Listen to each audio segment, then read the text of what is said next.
The crystal chandelier above me throws dancing lights across the Oak Ridge Country Hall. My father stands at the podium, microphone in hand, his smile stretching too wide across his face. My mother sits beside him, her fingers wrapped around a champagne glass, already positioned to play her part. "To my son," he announces, his voice carrying across 200 guests. "The one who always wanted to do things his own way." Laughter ripples through the crowd like a wave I can't escape. He continues, listing my attempts at independence like they're amusing anecdotes. The app one tried to launch. The startup that never found investors. The jobs that didn't quite work out. Each word lands like a stone, and the guests laugh harder. My mother adds her voice, softer but cutting deeper. "We love him anyway," she says, and it sounds like forgiveness for crimes I didn't commit. Cameras flash. My cousin Mark raises his glass, smirking. Someone whispers behind me.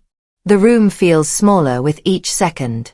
My father's final words echo, "Success just skipped a generation in our family." I stand frozen, gripping my water glass, feeling 200 pairs of eyes measuring my worth and finding it lacking. My name is Arlene Whitmore, and this is the night I decided silence would no longer be my shield. 3 weeks before the reunion, I sat in my mother's pristine kitchen while she arranged flowers in a vase. The conversation started casually, the way her attacks always did. "Arlene, dear, are you still working on those computer things?" she asked, not looking at me. Her tone suggested I was building sandcastles instead of software. I nodded, knowing any detailed answer would be dismissed.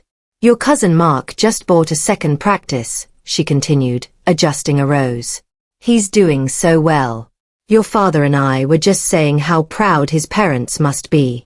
The comparison hung in the air like smoke.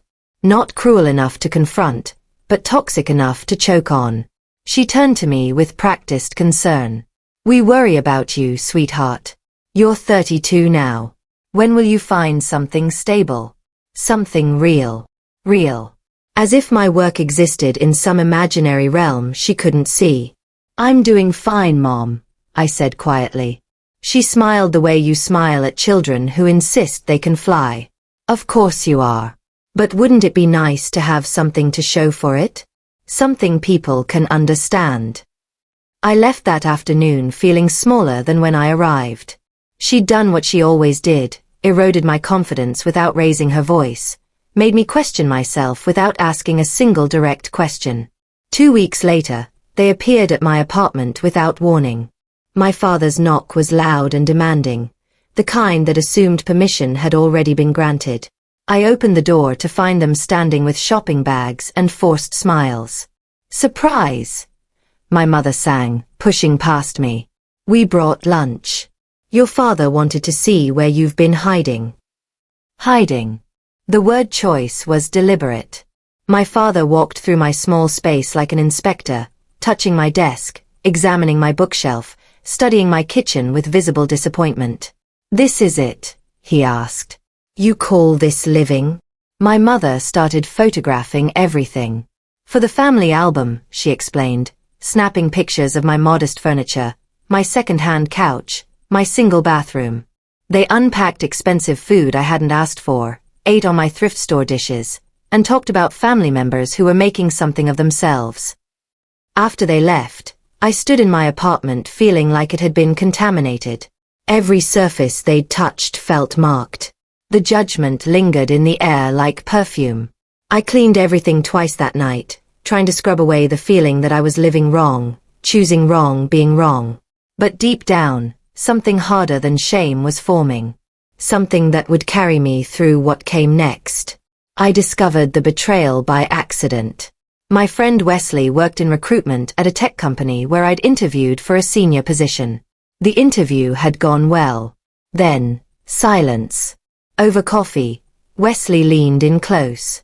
"I wasn't supposed to tell you this," he said, "but your father called our director." My stomach dropped. "He said you weren't ready for leadership. That you needed more time to mature. He made it sound like he was protecting you from burnout." The coffee turned bitter in my mouth. When? The day after your interview. They removed your application the same afternoon. I called my father that evening, hands shaking. Why did you call Wesley's company? He sounded genuinely confused. What? Oh, that. Arlene, they were going to give you more responsibility than you could handle. I did you a favor. You cost me a job. I saved you from embarrassment, he corrected. One day, you'll thank me for knowing what's best for you. That night, I started documenting everything. Every conversation. Every dismissal. Every time they rewrote my reality to fit their narrative. I didn't know yet what I'd do with these records, but keeping them felt like holding on to proof that I wasn't imagining the pattern. The invitation arrived on thick cardstock, gold lettering announcing the family legacy reunion. Black tie required. RSVP by June 10th. My name was printed smaller than everyone else's, positioned at the bottom of the family tree diagram like an afterthought. My mother called that afternoon. Did you get the invitation? Isn't it beautiful? Your father spared no expense. I'm not sure I can make it, I said. Her voice shifted, taking on that wounded quality she used when she wanted compliance disguised as concern. Arlene, you've been so distant lately. People are asking about you. It would be good for you to come. To show everyone you're doing okay. The implication was clear. They thought I wasn't doing okay. The reunion would be my chance to prove I was surviving, even if I wasn't thriving. Please, she added. For the family. For the family. The phrase that had controlled me my entire life. I agreed to come, but not because I believed it would help. I agreed because something in me refused to hide anymore. I needed to see this pattern fully, to stand inside it one more time and feel its weight completely. Only then could I decide what to do next. I booked the flight 3 days later, sitting at my desk with my laptop open, cursor blinking over the purchase button. Part of me wanted to cancel, to ghost the entire event and let them spin whatever story they wanted about my absence. But another part of me, the part that had been quietly growing stronger, refused to give them that satisfaction. I bought the ticket. Business class, paid for with money they didn't know I had. The week before the reunion, I worked differently. Not frantically, but with focus. I organized files, backed up data, and prepared myself mentally for what I knew was coming. I practiced responses in my mirror. Calm ones. Responses that wouldn't give them ammunition. I picked out my outfit carefully, a simple black suit that looked modest but cost more than they'd guess. I wanted to blend in while knowing my own truth. The night before my flight, I sat in my quiet apartment and realized something important. I wasn't going to defend myself at this reunion. I wasn't going to argue or prove anything. I was going to observe. To let them reveal themselves completely while I stayed silent. This time, I would remember everything. The reunion's opening dinner happened in a ballroom dripping with chandeliers and white tablecloths. I arrived exactly on time, not early enough to seem eager, not late enough to draw attention. My cousin Mark spotted me first. Arlene. Still working on your little projects? His laugh was loud enough for the surrounding tables to hear. His wife joined in. How sweet that you're still trying. Trying. As if effort without visible success was childish. My parents appeared, sweeping me into their circle with practiced warmth. My mother kissed my cheek, her perfume overwhelming. My father shook my hand like we were business associates, not family. Let me introduce you, he said, guiding me toward a cluster of relatives I barely recognized. Each introduction came with a subtle jab. This is Arlene, our son. He's still figuring things out. Or, Arlene works with computers. We're not entirely sure what he does. The laughter that followed felt rehearsed, like they'd practiced these moments. I smiled, nodded, sipped water, and quietly, when no one was watching, I pulled out my phone and started recording small moments. Not their faces, just audio. Proof of the pattern. Evidence that I wasn't imagining the cruelty hidden inside casual conversation. During dinner, my mother leaned close, her voice honey-sweet. Your father wants to make a speech tomorrow night. You know how he is during these events. I cut into my salmon, keeping my expression neutral. What kind of speech? Oh, just family reflections. Stories about everyone. It's tradition. She patted my hand. Let him have his moment. You know how proud he is of this family. The word choice felt deliberate. His family. His moment. I nodded slowly, understanding the trap being set but unable to see how to avoid it without creating drama. Good, she said, smiling wider. It'll be nice. You'll see. Across the table, my father caught my eye and winked. The gesture felt like a promise and a threat. I finished my meal in silence, feeling the weight of what was coming. They'd planned this. The seating arrangement, the timing, the audience. Everything designed to position me exactly where they wanted me. Tomorrow night, they'd complete the performance they'd been rehearsing my entire life. I went to bed early that night, not to escape, but to prepare. Sleep didn't come easily, but clarity did. They thought they knew me. But they only knew the version of me I'd let them see. The real me, the one building something in silence, remained invisible to them. That invisibility was about to become my greatest advantage. The second night arrived with the weight of inevitability. The same ballroom, the same guests, the same choreographed family performance. My father stood at the podium during dessert, tapping the microphone twice. The room quieted instantly. I want to talk about legacy, he began, his voice warm and authoritative. About what it means to be a Whitmore. He spoke about achievement, about family pride, about the importance of making your mark on the world. Then his eyes found mine. My son Arlene has always marched to his own drum, he said, and the room chuckled. He's tried many things. The app that nobody downloaded. The startup that couldn't find investors. The career paths that somehow never quite panned out. Each word landed like a punch disguised as a pat on the back. My mother's hand touched his arm gently, her expression radiating sympathetic concern. But we love him, my father continued, even if success skipped a generation in our branch of the family tree. The laughter was louder this time. Cameras flashed. Someone at the next table whispered to their companion. I sat perfectly still, water glass in hand, face carefully blank. Inside, I was hollow. Outside, I gave them nothing. Let them think they'd won. I left the ballroom 20 minutes later, walking calmly through the side exit while conversations buzzed around me. No dramatic exit. No tears. Just a quiet departure that wouldn't give them anything to talk about. In my hotel room, I stood before the bathroom mirror and studied my own face. No anger there. No shame either. Just clarity. They don't know me anymore, I whispered to my reflection. Maybe they never did. I changed into comfortable clothes, ordered room service, and sat by the window overlooking the city lights. Tomorrow, I'd fly home. Resume my quiet life. Continue the work they couldn't see and wouldn't understand. But something had shifted tonight. Not in them, they'd always been this way. The shift was in me. I'd spent years trying to earn their approval, translating my work into terms they'd respect, shrinking myself to fit their expectations. Tonight, I'd stopped trying.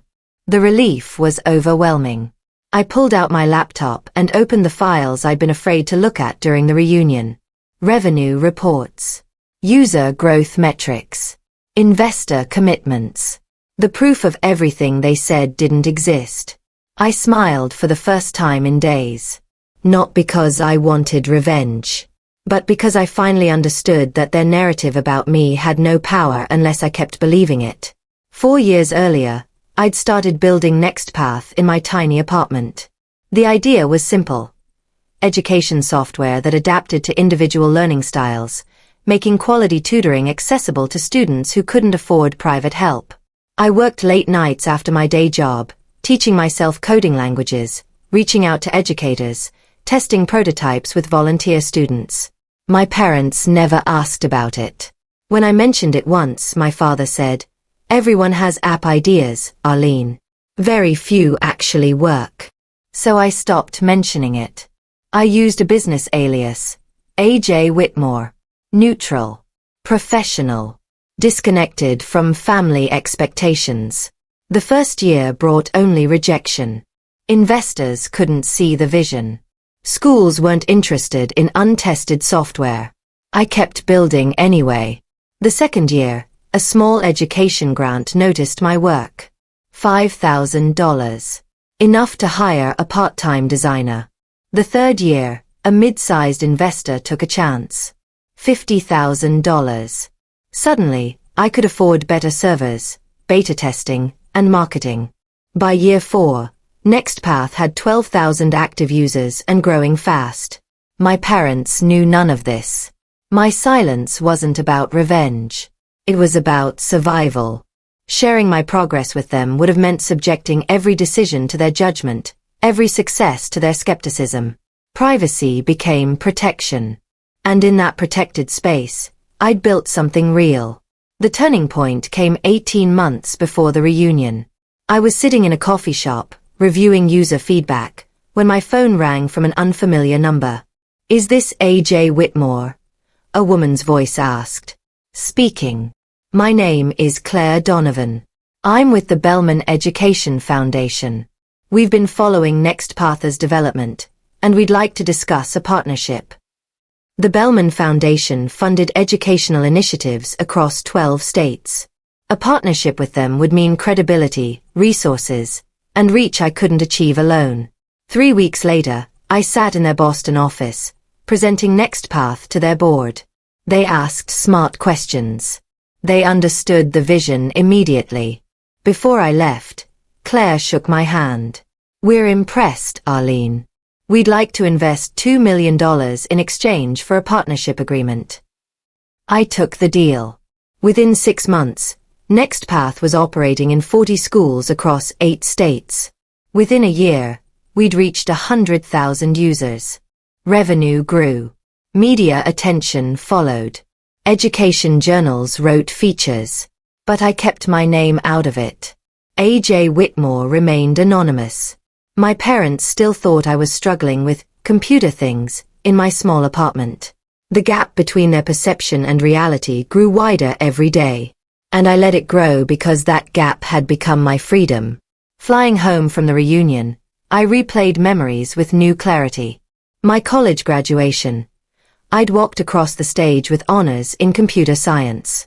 My parents attended but spent the reception comparing me to Mark, who'd graduated medical school the same year. My first job offer. I'd been excited to share the news.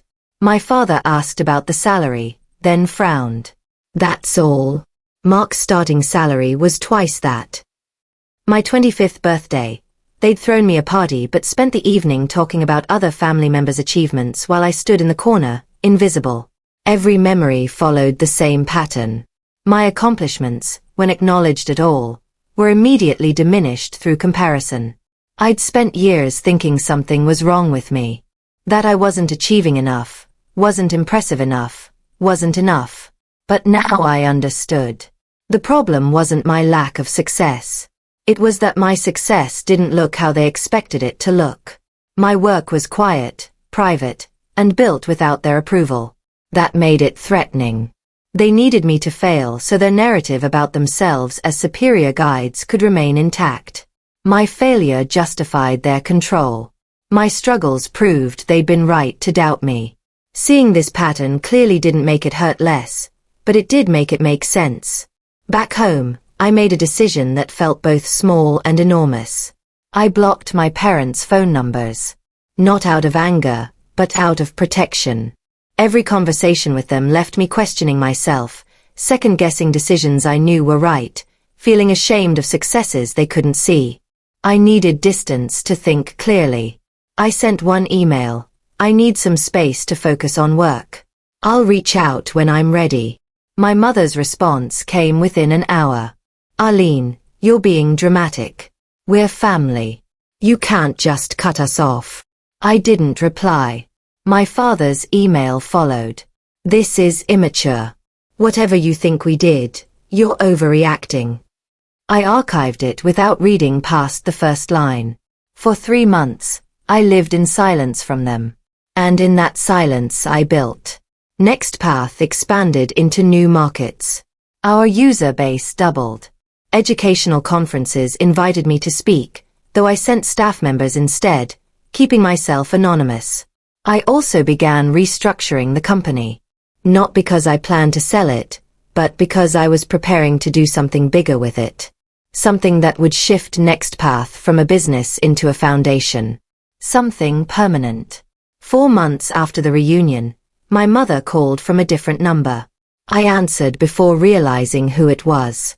Arlene, thank God. I've been so worried. Her voice trembled with practiced emotion. I'm fine, Mom. We haven't heard from you in months. Your father and I have been beside ourselves. Beside themselves. As if my absence was a crisis rather than a boundary. Why are you calling? I asked, keeping my tone neutral. She sighed. We're hosting a gala for the Whitmore Foundation next month. It's a major event. Donors, press, family. It would mean so much if you came. The Whitmore Foundation. My father's charity project, designed more for tax benefits and social status than actual impact. We want to start over, she added softly. Clean slate. What happened at the reunion? We didn't realize how it affected you. The apology was vague enough to be meaningless. They didn't realize. As if awareness was the problem, not the behavior itself. But I said yes. Not because I forgave them. Not because I believed they'd changed. I said yes because I'd been preparing for exactly this moment. And everything was finally ready. The next 3 weeks moved with surgical precision. I met with lawyers, signed documents, reviewed timelines. NextPath's transition to foundation status was complete. The paperwork sat ready, waiting for the right moment to go public. I also coordinated with the Bellman Foundation. Claire had been updating me on their plans to expand educational access, and I'd made them an offer they couldn't refuse. $5 million. Immediate funding. No strings attached except one. The announcement had to happen on a specific date at a specific time.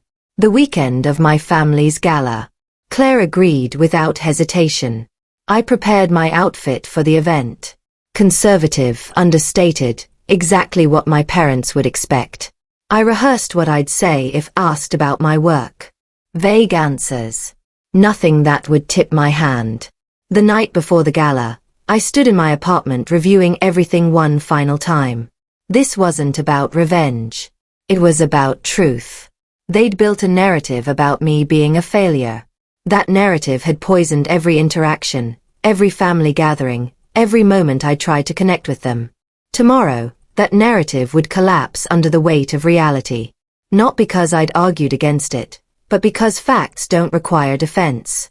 The gala was held at the same country hall where the reunion had humiliated me.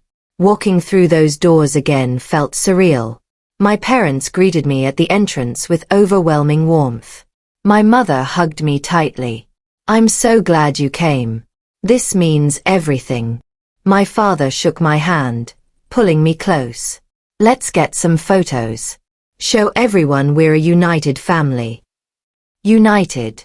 The word tasted false. Cameras appeared. We posed together, their arms around me. Smiles perfect for the society pages. You look good, my father said, studying me. Doing better. Better. Implying I'd been doing poorly before. I'm fine, I said simply. Throughout the cocktail hour, they paraded me around like a reformed project.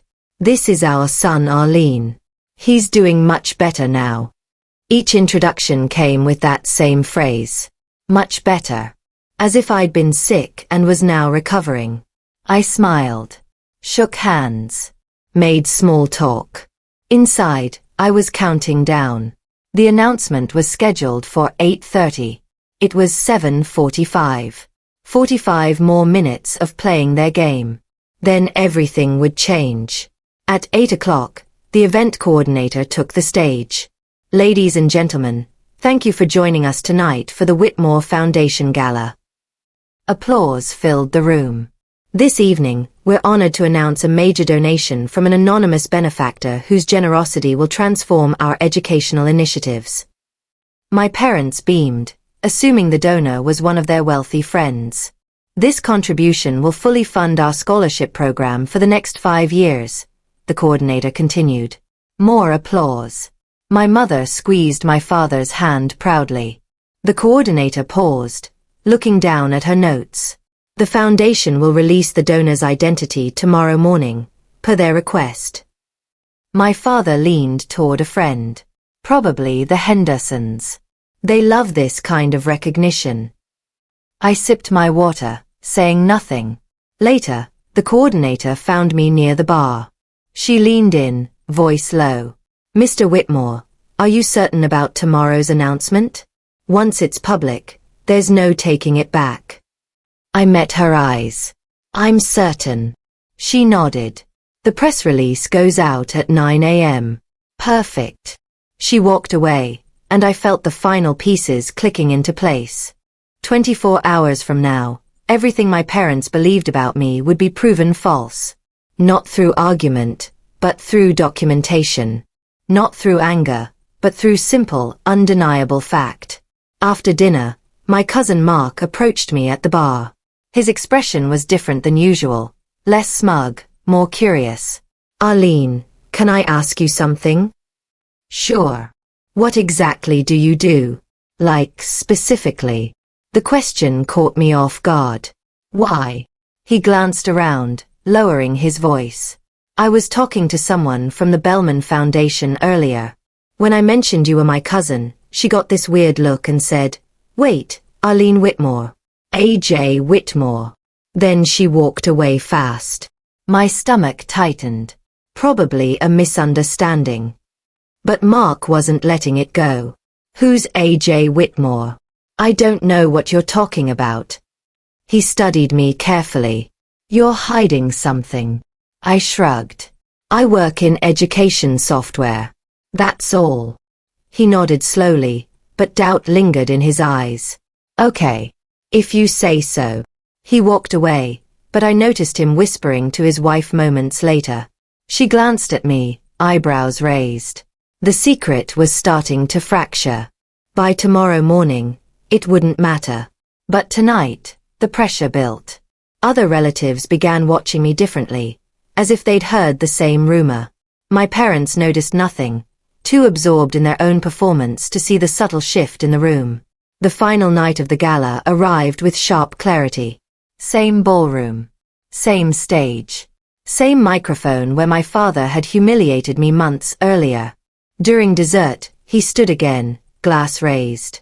I want to thank everyone for supporting the Whitmore Foundation, he began. Your generosity makes our work possible.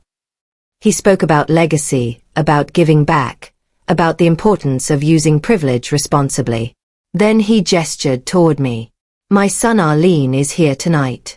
We're so proud that he's finding his way, even if it's taking longer than expected. Polite laughter. Sympathetic smiles. The same pattern. The same narrative. But this time, I didn't feel hollow. I felt calm. Because in 9 hours, the morning news would break. The press release would circulate.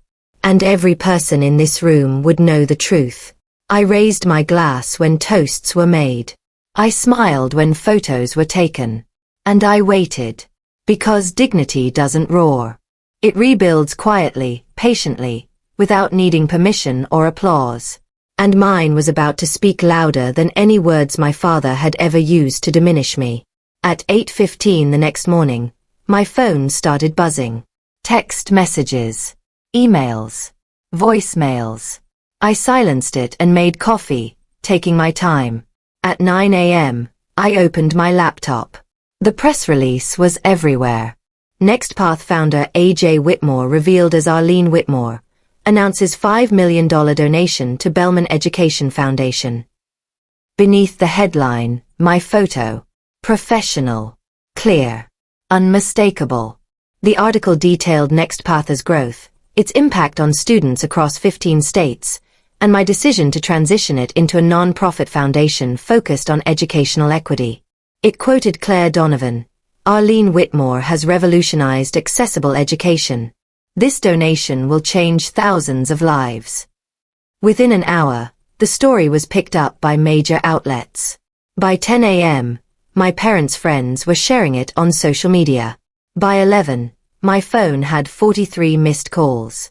I didn't answer any of them. At noon, I received an email from the gala coordinator. "Your parents have withdrawn from the foundation board, citing personal stress. They've requested no further contact." I read it twice, then closed my laptop. It was done. The week that followed felt like watching dominoes fall in slow motion. Relatives who'd laughed at the reunion sent congratulatory messages. My cousin Mark called twice, his voice stiff with forced excitement. "Why didn't you tell us?" "Because you wouldn't have believed me. I thought but didn't say." Media requests poured in. Education journals wanted interviews. Conferences sent speaking invitations. I accepted a few, always keeping my message focused on the work, not the family drama. When reporters asked about my parents' reaction, I said simply, "That's private." I didn't need to shame them publicly. The truth had done that without my help. Meanwhile, NextPath's transition to foundation status completed smoothly. The Bellman Partnership expanded our reach to 22 states. Students sent messages thanking me for the program. Teachers shared success stories. That feedback meant more than any family recognition ever could. One message particularly struck me, from a 16-year-old in Ohio. "I thought I was too dumb for college. Your program showed me I just learn differently. Thank you for not giving up on kids like me." I read it 3 times, then saved it. This was why I'd built NextPath. Not for validation. For impact. 3 weeks after the announcement, my parents' lawyer contacted me. They were formally stepping back from all family foundation activities. The Whitmore Foundation itself was restructured, with professional management replacing family control. My parents retreated from public events. Social media posts stopped. The performance ended.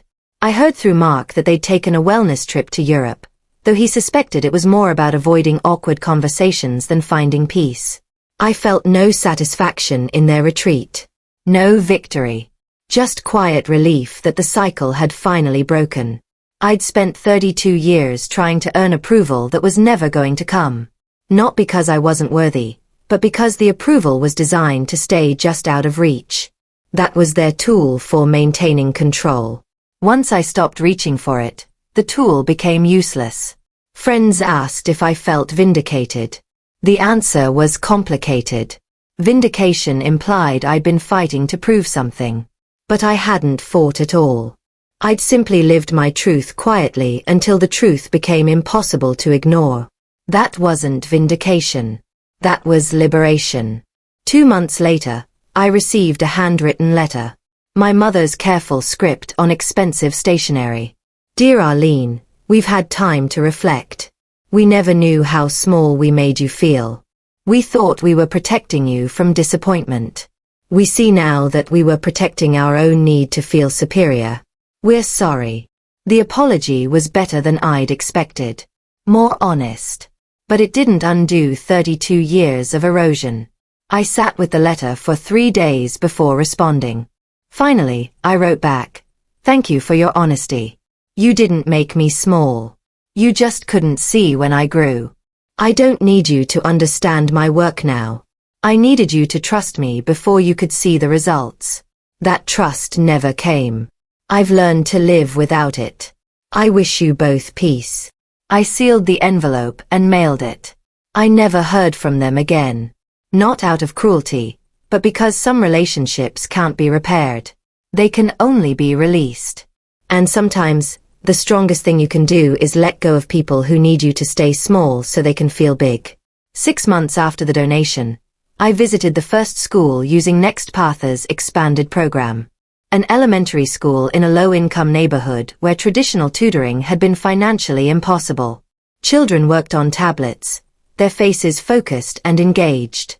A teacher showed me progress reports, excitement clear in her voice. "These kids are thriving," she said.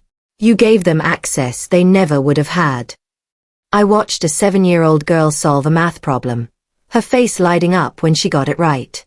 This was the legacy that mattered. Not family approval. Not public recognition. Impact that would outlive me. I left the school that afternoon feeling something I'd chased my whole life. Certainty that my work meant something. My parents had measured success by status, wealth, and social performance. I'd built success through quiet persistence, one student at a time. We'd never understand each other's definitions. And that was okay. Because dignity doesn't roar. It rebuilds quietly, in small apartments and late nights, through rejection and patience. It grows in silence until silence becomes strength. My parents called me a failure in front of 200 people. But they were wrong. Not because I proved them wrong, but because their opinion had stopped mattering long before they realized it. Some failures just needed the right silence to grow. And mine had grown into something they could never diminish. I was finally, completely free.